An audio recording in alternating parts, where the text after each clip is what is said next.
Melakukan kebaikan bukan karena kewajiban hukum. Melakukan kebaikan bukan karena kewajiban hukum.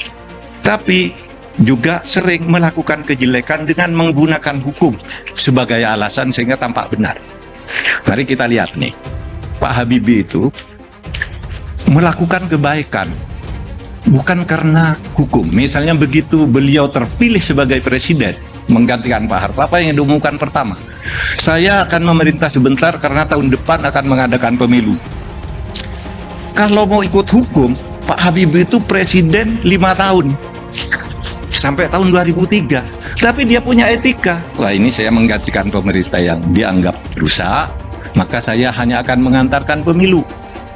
Sesudah Oktober, dia pertanggungjawabannya tidak diterima oleh MPR.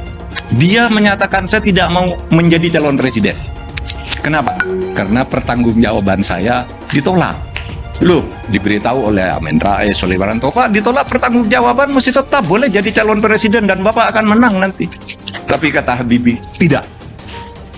Saya tidak mau. Karena pertanggungjawaban saya ditolak berarti saya tidak layak dan tidak etis menjadi presiden. Itu kan? Lalu sebaliknya ada presiden lain yang cari-cari akal untuk memperpanjang jabatan. Jangan ketawa, saudara mengira presiden ini Robert Mugabe. Robert Mugabe di Zimbabwe itu jadi perdana menteri, merasa ya tahun depan nih saya habis jabatan, habis kekuasaan saya. Diubah undang-undang dasarnya menjadi sistem presidensil. Dia jadi presiden pertama.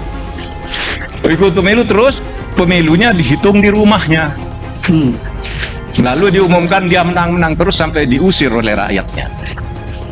Ya, kita bandingkan Pak Habibie dengan Mugabe saja gitu. Biar pulangnya aman. Siap. Terima kasih. Apakah rekan akan mendapatkan panggilan yang sama untuk membela demokrasi yang ada di Indonesia saat ini? Maka dari itu, bukan hanya untuk kita, melainkan untuk bangsa dan negara. Itulah mengapa kami memulai aksi simbolik di bawah pohon pengetahuan ini.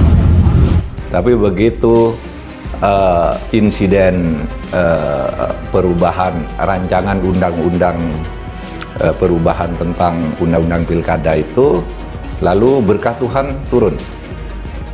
Semuanya terhenti.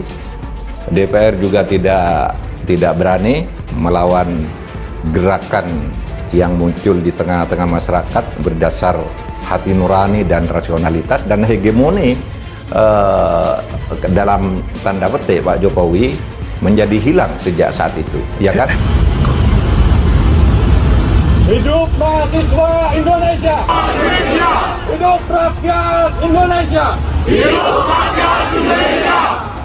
Untuk aksi yang kita kali ini juga tidak terlepas dari pemilu yang mau diacak-acak dan mendekati pilkada. Selain dari itu, demokrasi kita juga serasa dirampas karena kita pengetahuan kita yang tahu untuk mendaftarkan suatu sebagai calon kepala ya untuk dari daerah maupun negara itu melalui proses-proses yang panjang, yang tidak bisa langsung dipilih melalui orang-orang yang tidak memiliki kredibilitas yang bagus. Hegemoni Pak Jokowi menjadi hilang. Menjadi hilang kan. Sekarang tidak ada lagi orang peduli dengan arahan Pak Jokowi. Kim Plus mungkin masih dipertahankan di Jakarta karena dalam konteks kepentingan politik maksudnya ya? Iya. Dalam konteks kepentingan politik tidak ada lagi cengkeraman Pak Jokowi. Artinya udah tidak berdaya dia untuk mengatur-ngatur anaknya sendiri yang sudah pernah menyatakan mau calon kan. Bahkan 2 hari sebelum peristiwa itu dia juga sudah diberitakan akan deklarasi dengan Lutfi, tapi sebelum itu lagi dia mengatakan saya siap bertarung gitu. Akhirnya tidak muncul lagi dan orangnya pun sekarang di mana kita tidak tahu. di dosen dan mahasiswa punya instrumen yang sama, akal yang sehat, dan menurut takaran akal yang sehat sama-sama nggak beres ini, sudah keterlaluan itu. Jadi karena itu nggak ada lagi identitas mahasiswa dan dosen karena sama-sama menggunakan alat yang sama, itu akal yang sehat itu. Tapi yang lebih penting, hegemoni tidak ada sekarang ini di daerah-daerah cair, dan itu bagus karena koalisi silang itu muncul lagi dan itu bagus bagi kebersatuan. Di Banten misalnya ternyata PDIP bisa berkoalisi dengan Golkar kan? Iya. Iya kan? Iya. Di Jawa Timur juga, di mana-mana. Di beberapa tempat saya dengar juga berkoalisi antara PKS dan PDIP. Jadi itu bagus.